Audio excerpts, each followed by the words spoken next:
Hello, beautiful souls. Today's episode is so good. And before we jump in, I have some exciting news to share. If you've ever wondered where you're blocking money, this is for you. I've created a free quiz to diagnose your money wounds so you can heal them and unblock yourself to receive more money. Just go to moneywoundsquiz.com and answer 6 quick questions to get your insanely accurate and potent results. And if you're loving my vibe and want to work one-on-one to call in more feminine energy wealth, I would love to hear from you. You can shoot me a DM on social media or go to emilywilcox.com to learn more. Hey, welcome to the show. Oh my gosh, you are going to love the interview today. But before I dive into that, I want to just share a little bit of what's on top and what's happening over here in my world. You guys, I just joined a Pilates gym. It's so great. It's something that I've been wanting to do for a while, but I've had all kinds of stories and excuses, mainly around schedule. And I do believe that there's a divine and aligned timing for everything. So I'm not trying to make myself wrong for that. But I was feeling a little crunchy about I used to go to a CrossFit gym all the time. And once I got used to working out at home, it actually felt really nice to have the flexibility of not having to work out at a super specific time and just being able to let the workout meld into my schedule a little bit more.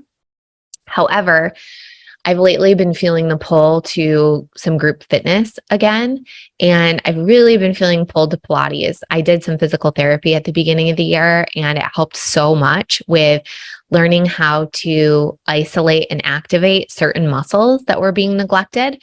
For me specifically, it was my transverse abdominis and my glutes. And so one of the things that I would say after PT to my husband was I really like it, but I wish it was more of a workout.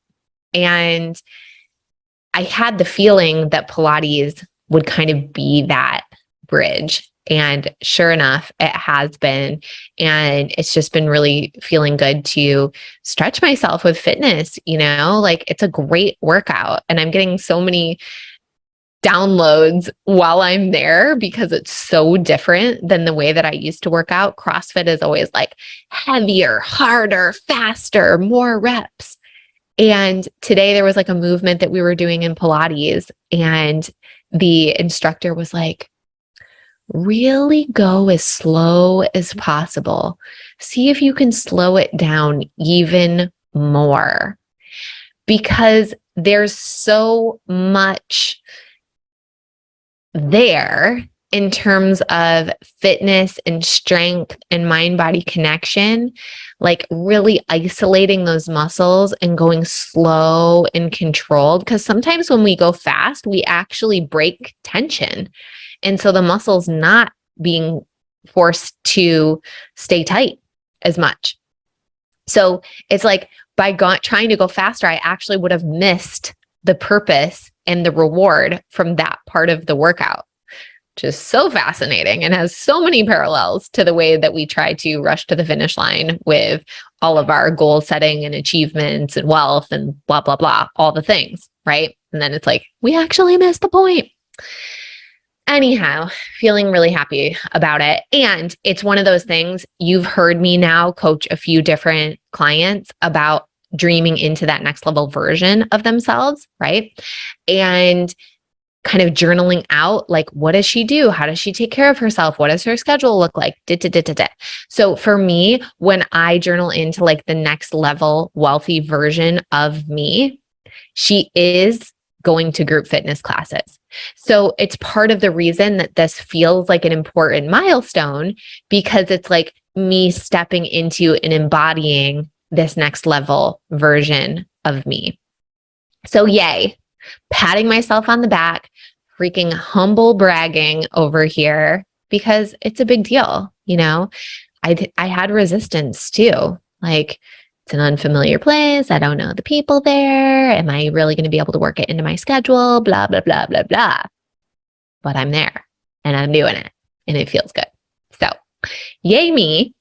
And here's what I want to say in terms of my business and, more importantly, your business. 2023, for you to step into the next level wealthy version of you, for you to lean back more in your feminine energy, you need support. Okay. When we try to go it alone, that is a very masculine energy. And we can go it alone. Of course, if you choose that, you go for it. But for so many women in my world, they're saying, like, Emily, I want to make millions and I care very much about who I'm being on my way to the millions. And I want to do it with support. I don't want to feel like I'm doing it all myself. I don't want to feel like the pressure of the world is on my shoulders. And so putting yourself in a space where you get to receive support. Receiving is the feminine energy. So whether that's in one-on-one coaching, whether that is in a mastermind where you're receiving support and coaching from me, but you're also receiving support in cheerleading and sisterhood from other women, it makes all the difference. It is not like a nice to have, like a cute little fringe benefit. It is actually very good business strategy that carries an ROI. I believe so strongly in the return on investment that I've gotten every single time I've invested in myself by hiring coaches, hiring mentors, putting myself in masterminds, going on retreats. It is a business investment and it does have an ROI. So if you're looking at 2023 and there's a little part of you that feels resistance, like, can I really do it? Or am I going to have to sacrifice too much time? Or am I not going to have enough of me available for my family? Whatever those limiting beliefs are, it can often be traced back to feeling like you don't have the right support. So I just invite you, if it feels like I might be the person that can provide that to you, slide into my DMs and let's have a conversation and explore. All right.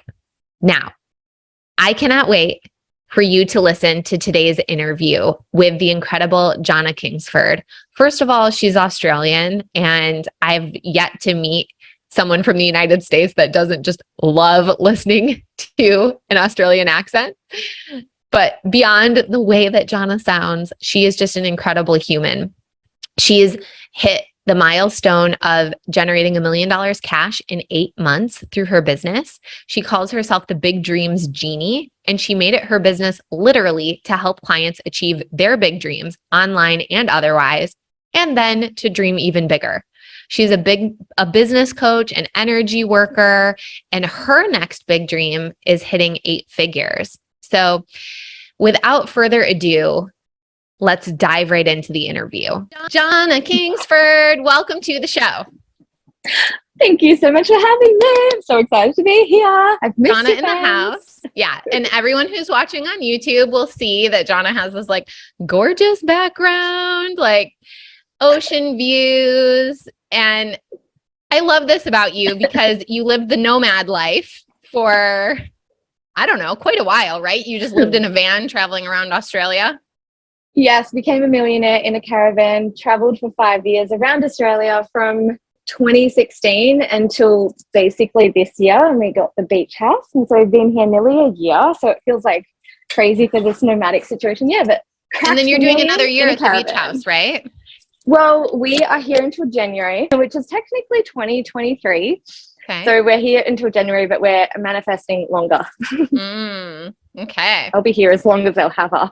Yeah. You're like, actually, this is quite great. I think we'll stay. Actually, I don't want to move. I love being here. It's so close. I walk to the restaurants. I can walk to restaurants this way, this way. Oh my God. Best coffee just behind us. It's amazing. I love it. It's perfect. I love it. It's a dream. It's like we're traveling, but we're not. Yeah. Well, and I think like the travel for you, I mean, my sense of your energetic signature and why people are so interested in working with you is because it's like, life's an adventure. You want to be on an adventure with me? Come be on my adventure. 100%. It's always like a journey. Like I live my lives in big dreams. I go, here's my next big dream. Let's go. We're all doing this together. And so I document the whole process. And it's like, come with if you want to come. Like, this is my next adventure. Let's go. So what's your next like big dream? We're all on it. 8 figures. It's crazy because I was like, I cracked 7 and then I was just like, I was sort of so bored at the thought of 3 million. I was like, That feels very incremental. It feels like very logical. It feels like very next step. It Mm, feels like a goal. And I'm a big dreamer. I don't enjoy things that feel like a goal. They feel almost like probable, like this makes most logical sense. yeah. I like to dream bigger and shoot for the moon. As long as I feel like I'm shooting for the moon, I feel like I'm shooting for something impossible and I can't put a deadline. There's no way I'm like, oh yes, I can hit 8 figures this year. I Yeah. don't have that. It's like, there is a possibility in me that I think that I could do that in 3, but there's also this big feeling in me like, there is no way you're gonna be able to do 8 figures. It's like 7 figures to 8 figures is like such a big jump. Like, why do you even think you could do it? But it's not logical, which is why I love it. It feels exciting. Yeah. It feels like it You're gives like, me I just energy. have to add a 0. That's all, right? Just that's all. It's no big deal. It's like, but then when I thought about it, relativity, right? 6 figures to 7 is the same jump percentage wise, like relativity. So I that's basically what I thought. Not so much. And I think it's always harder to hit the earlier milestones anyway. I agree. Yeah. Well, and I think your 7-figure celebrations have been pretty recent in your career. Yeah. Cause we sort of celebrated a few different cuts of it, like the fiscal year and the 12 months and then like the calendar year. So just walk us through like how those have played out in your world. I love that because I'll look for whatever nut that I can crack because that gets me excited. Like, because I'm a big dreamer, so I don't get very many times that I can like get excited about it, like a dream come true. Because a big dream like takes like 5, my big dreams that I do them so big that they're a journey. Like I can't do that in a year. So 8 figures is like this next 3 years or whatever. But then the million was a 5-year journey going round and round Australia like 4 times. We did 4 laps of Australia. Like, Wow. I'm like, I'm not stopping until I have $1 million business. And PS, for all the Americans listening, like Australia is the landmass of the United States. Like it's a big freaking country. It's massive. It's crazy. So we did that with 5 of us, 5 family of 5 living in a caravan, 19 foot. We did that. And we just we just kept on lapping around Australia. But so we cracked in the caravan. I cracked $1 million in 12 months. That was my first one because that's what I love to do. Like as a big dreamer, there's these big things. So you got to wait like 5 years, but it's not like I'm not going to celebrate on it, in the meantime. So I look at what's my next celebration point. That's my new guidance. It's like, what's the next celebration point? And that'll help you. Like if you're having a really crappy month, it's like, what's my year to date then? Or if you're having like a crappy like quarter, you're like, what's my the amount of my brand that I've made in like 3 years. So you find like I search for like my nearest celebration point. This gives me like energy and fuel along the way. So I think the first one was I crashed $1 million in 12 months and it was like not calendar year, but it was in 12 months. And I did that in 2021, in May 2021, I cracked that, which is super amazing. And then we cracked this year in July is the fiscal financial year. It goes from June to July or July to June, can't remember. And so we cracked the $1 million for the financial year. But then just soon after that, we cracked the $1 million in 8 months for this year. And so it was like $1 million in 8 months. And so I celebrated that. So it was just like $1 million celebration. How many ways can you have $1 million? Yeah, it's like whatever way you do the math, it's all good. It's all worthy of celebration. It out, which one will be exactly. It's just like, where could my next celebration be? Yeah. Well, I love that you talked about that, like framing the timelines differently too, because that's something I really learned from Melanie. Like I was never tracking lifetime revenue. And then when I started doing that and like for each business and then all the businesses added together, it was like, so we've created $5 million in lifetime cash. And then like in May, I realized we crossed 6 million. I'm like, oh my gosh. Like, and I never would have even known that if I hadn't had the idea from her to even be looking for it or tracking it. So it's amazing how sometimes otherwise these milestones will just go by uncelebrated if we're not actually like looking for the things to celebrate. Exactly. And you think that people walk around, they're like, fake it till you make it. I'm like, you don't need to fake it. You can actually look at what you already have done and you can use that. And so it hits different, right? Like once you look at 6 million, like there's an instant abundance that you tap into because it's like real. It's like, I actually did that. And it can feel surreal sometimes, but unless you know that, you're walking around thinking sometimes that like, having a bad month or I'm having a this or that. And then you look at that number and you're like, it's undeniable. Yeah. And then you can get into that abundance mindset like literally straight away, and you don't feel like you're faking it to make it. It's like, this is facts. I'm abundant. You legit need the evidence, because I'm here to tell you, even with the evidence, you're going to be like, how the F is that really real? Did my Excel spreadsheet have the wrong formula in here? Like, it's like, it's so hard for our brains to wrap around it that, yeah, you do. You need the hard, cold facts, because even with it, I'm like, really? Really? 6 million? Really? I know, right? When I was doing my own figures, I'd always be a little bit like, I don't know if I've calculated it right. So I'm just like, I'm maybe at this, I'm maybe at that. I'm pretty much like, if I just need an extra 10 to give me a buffer of like, if I've calculated wrong. And so then I'd make myself like an extra 10 to add onto it, just to make sure it accounted for me miscalculating. So probably I'd made way more and I'd cracked it earlier. But now that I've got my COO, she's really good with numbers. And so when she gives me, and I'm like, really? We cracked that shit? And then I know, because I know that she's so particular with the numbers. I was like, because when I was doing it, I wasn't that particular. It was kind of like, it's about that. It's about around that. Now with the COO, it's like, oh, she gives me the numbers. It's like, this is what it is. Like, this is what's going to the government. Yeah. The government will know this. That's the number. It's the legit thing. And your COO is your bestie, right? Yes, it was a dream. I love it. We had an interview the other day. I was like, we were doing a debrief. Like when you just want a sounding board. So instead of me talking for an hour about my birthday, I'm like, let's just sit and let's talk. You were there. And we were having this conversation. Like I said to her 10 years ago when I first started this business, this particular one, where I said, you're going to be my COO one day, before it's like even a thing. And she's like, she just laughed at me. She thought it was hilarious, because like, yeah, righto. And then I just kept on saying it, you're going to be my COO. And then she still didn't see it. And then 3 years ago, I remember having a conversation with her, and I could tell that I'm like, this is getting closer. Like 10 years I'm going for this big dream. And then recently she's like, you know what it was? Because she's like, I laughed it off. And then it was just like I'm going to work for, like, let's go. I'm in. And it was very quick once it happened. It was like, never, never, never, never, never. Okay, let's go. And she's like, that's just another one of your big dreams manifestations, because you've been sure about it for 10 years. You've not wiggled, you're not wobbled. And you're like, I've always like laughed it off, because, she's pretty high up in what she was doing. Yeah. And so I just saw that role for her, and it's been amazing just having my bestie as my COO, because she takes care of all the back end. So now I get to just like focus on all the creativity, and she protects my energy, and she has my back, and it's like the best feeling. And I said to her, like, the only reason I set the goal to have 8 figures, like the big dream for 8 figures, making dreams come true, is because I have you. Because without it, I'm not going to run an 8-figure business by myself, or with somebody that I don't really trust that much. So yeah, that's why. I love it so much. Like, and to me, this is part of like the feminine energy and business paradigm that 100%. Gets to benefit all of us, is just this reimagining of what it looks like and feels like to run a business. And I think in the old paradigm, if you were like, I hired my best friend as my COO, well, someone would be like, oh, okay, so you're like not a real business, and you just gave your friend like a C-level title. What's wrong with you? And you're like, yeah, actually, this is the real deal.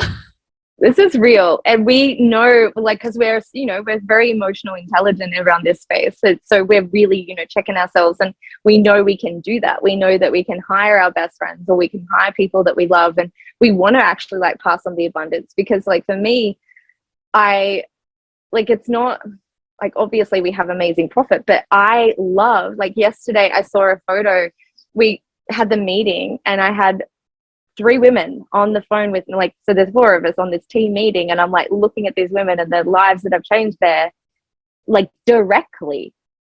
And I'm looking at them going like, oh my God, this is my team. Like I have these empowered women. Some are 20, some are mothers of 3, single moms of 3. Some of them, my best friend of 20 years with 3 kids, and now entering a new stage of her life where she's not going to a job every day, and she's having to get used to like being flexible with her work, as in you can go to the cafe. It's like really, like I've had to actually enforce it. It's like you have to go to a cafe on Tuesdays and Wednesdays now, because she's like not used to the flexibility of not having to go to the workplace. And so she's at home. I'm like, you need to go out. Yeah, you're like, clocking in is not the vibe. That's not what we do.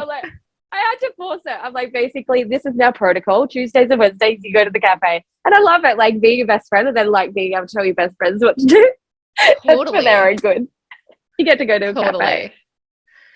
So I'm guessing that you didn't just like come out the womb knowing that you were going to be a millionaire and you're like, okay, husband and children, we're going to just caravan around Australia so that I can become a millionaire. So like, just tell me about some of the shifting beliefs and identity work that you've done along the way.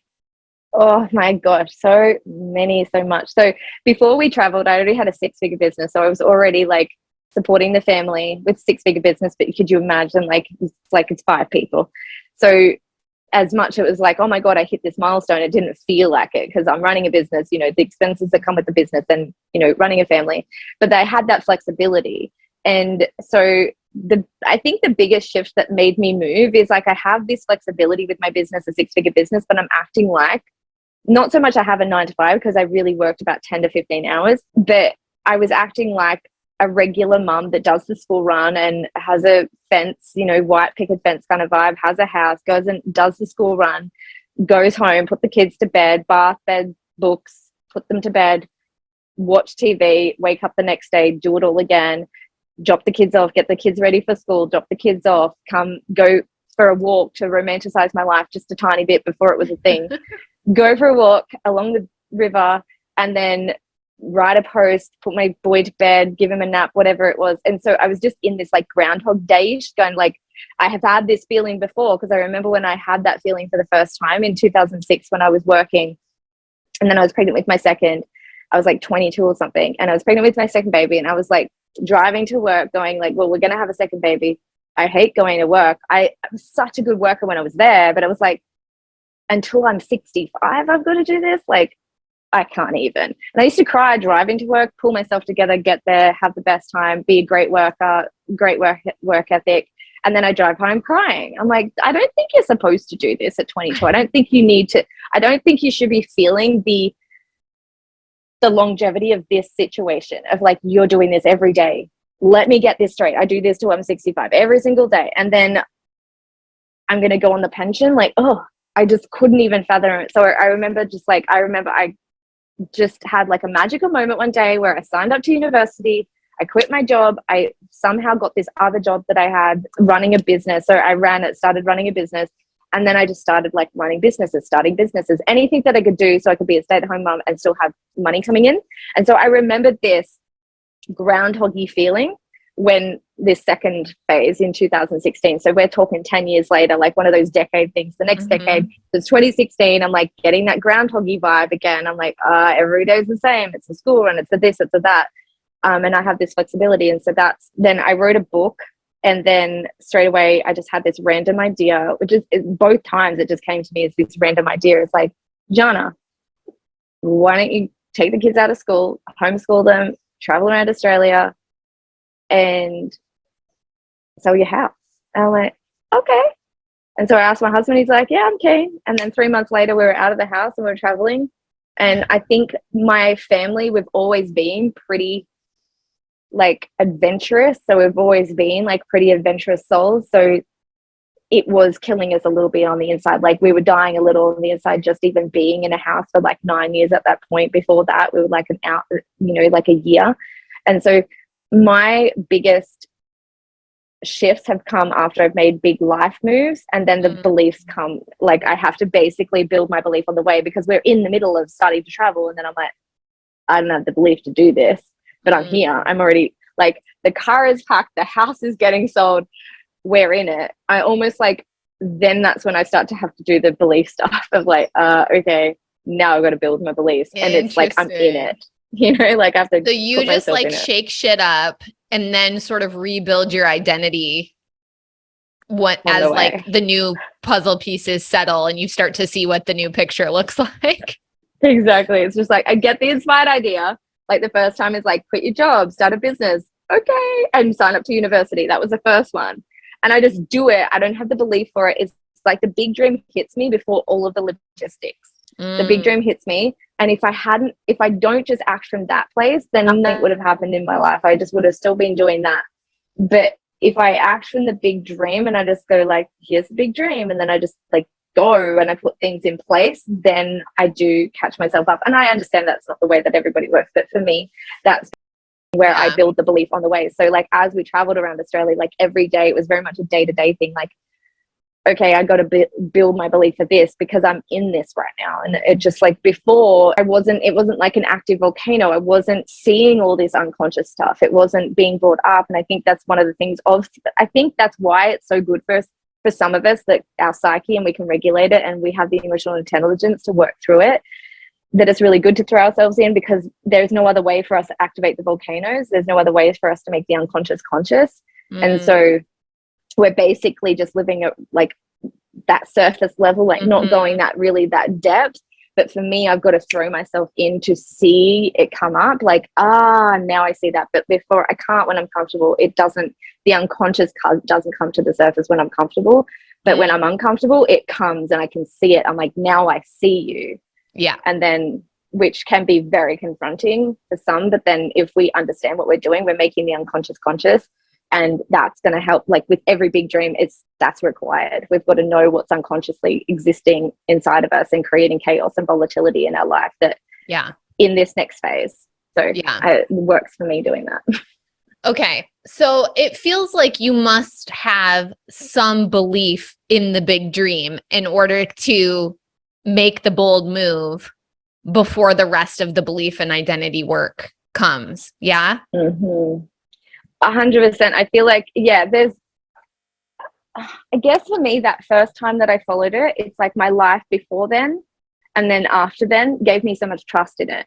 Because like the first one in 2006, when I followed that voice of like, quit your job, like just quit it and quit the job, sign up to university. In the same day, I quit my job, signed up to university and started running a business on the same day.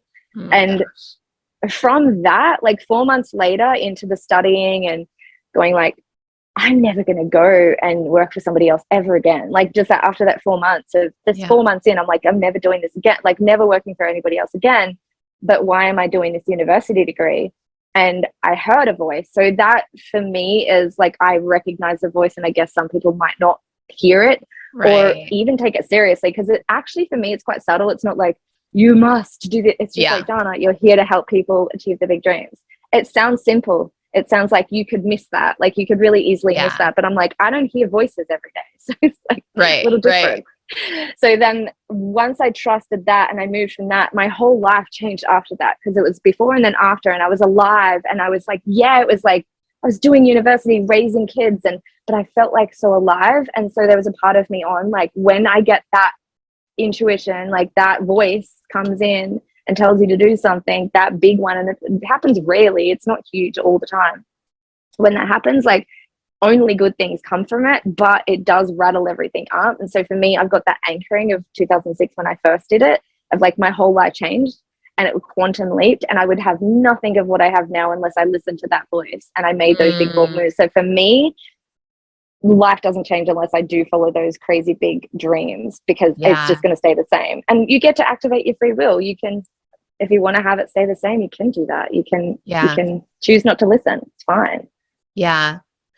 Well, and I'm curious too, because, you know, you started having babies young, and it feels like you sort of defied the odds, right? It was like you and your husband are still together. Like you had kids young and you've created, you know, an incredible amount of wealth and happiness and joy and all of these things. Was that an identity that was built along the way? Or did you always feel like there was this like little rebellious part of you that was like, oh, you don't think this is going to work? Well, I'll show you. We're going to be married this long and have the best time. I think there's so much, like I could say, no, definitely not, but totally, 100%. Like wanting to disprove people is like such a huge motivator. And I think we get to like really embrace some motivators that we coin them as bad. And I'm just like, we can alchemize it into like, okay, let me take what this does to my body and let me alchemize this trigger or this like feeling, and let me alchemize it to like a driver. Like, let me make this make sense. So with the babies, having babies young, it's such a blessing, because everybody underestimated me. And it's such a beautiful feeling to be underestimated and to like exceed people's expectations, but not only that, like completely eradicate and erase a programming that society has around a person who is young, drops out of school, goes, has babies really young, and has a high, like not so much a high school because he wasn't even in school, like having that young love and everybody dismissing it as like young love, and me going, no, this is real and I know it. And they're like, no, you don't know anything, you're so young. And you're just like, I know what I know. And so I feel like that is a huge driver. But then eventually you can actually start to alchemize, like, okay, yeah, I did like do it to prove a point. I went to university to prove a point. I can be a high school dropout and a teenage mom and the university graduate with now. I've created a higher IQ because I had a low IQ, and then I did university and got distinction. I was like, F you. Right.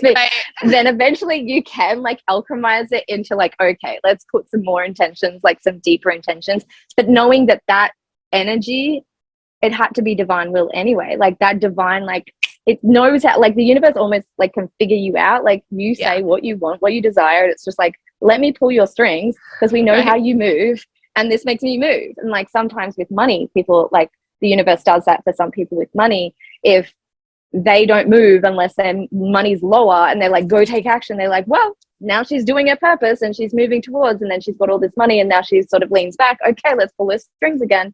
I feel like it also works that way as well. So we can obviously rearrange that. But I find like you can always alchemize. It can start with a not so beautiful intention, and it can start with like a reaction, and that's perfect as long as like, here's the big dream, I'm going for the big dream.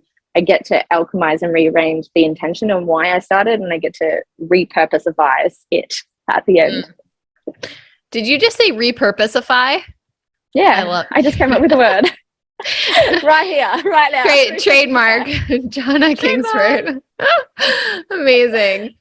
Well, as we discussed, we're definitely going to have a part 2 of this podcast because I'm not ready to wrap this up yet. And yet that's what the situation is with our schedule. Okay. Anyone who's hearing about you for the first... Yeah. Sorry. Jana screwed up the schedule, but we'll forget her. It happens. Well, see, there you go. If anyone needed proof that you can be a 7-figure entrepreneur and you can still F up your schedule, like sometimes I don't even know how to use Zoom, and I'm like, how does this thing work? Exactly. You can be tech challenged and still make a lot of money. There we go. Okay. Where do you hang out on socials? How can people find you? I feel like just at Jana Kingsford. I'm on YouTube, I'm on Instagram, I'm on Facebook, whichever like language you best like to speak on, Instagram language, Facebook language, YouTube language, podcast. Oh my God, I have a podcast now. So just come find me at Jana Kingsford everywhere, all over the internet, but just come say hi anywhere in the comments. It's always fun. Yes. Go hang out with Jana, and we will have her back on the show for a part 2. So everyone listening, thank you so much. If you had an aha moment, screenshot this episode, tag me, tag Jana, let us know so we can celebrate you, and we will talk to you soon. Thanks for tuning in. Bye. See you in part 2. Bye. Okay. I feel like I say this every time, but is it not true that Jana is the bee's knees? So please make sure that you connect with her. She's on Instagram at Jana Kingsford. I would love it if you tagged both of us and let us know that you listened to the episode, because then it's so fun to be able to celebrate you and to hear your takeaways. Here are mine. Number 1, when you start to feel Groundhog's Day in your life, it's time to shake shit up. Number 2, you can believe just enough to make one bold move and then build the rest of the belief along the way. Number 3, let your big dreams guide you and find milestones to celebrate as you go. Number 4, there's always something worth celebrating if we look for it and we get creative. And number 5, we can alchemize any part of ourselves, like using that rebellious streak that we have to our advantage. And we can let God pull our puppet strings with whatever will drive us to take the aligned action. As always, thank you so much for tuning in. You guys, the next interview that I'm doing is it's actually not even an interview. I'm going to be doing some coaching, but it's with Nadia Borscht, and she is an Arabian horse breeder. And I probably don't talk about this that much on the podcast, but I grew up with Arabian horses. I've trained them. I've worked as an Arabian horse trainer, gone to Arabian horse shows, ranked top 10 in the country at horse shows. So we're just going to geek out about horses and coaching and life and all of the things. So make sure you tune in for that. If you've been loving the show, please leave a review. Please share it with a friend or family member. It really helps. We love seeing the tags. We love seeing it shared. It really makes my day personally. So thank you so much in advance. You guys have made this show one that has been downloaded more than 10,000 times. So thank you, thank you, thank you, and I will talk to you soon. Thank you so much for tuning in to today's show. Before you go, I have something fun to share. Now, when you leave a review of the podcast on Apple, Spotify, or YouTube, take a quick screenshot and send it to hi@emilywilcox.com. You'll be entered into a drawing to win a free one-on-one boxer coaching day with me, and you help the show reach more new listeners. Such a win-win. I also invite you to follow me on Instagram at mmakesmoney and to jump into my free Telegram community, The Money Club, which is linked in the show notes. Until next time, I'm sending you all the magic money vibes.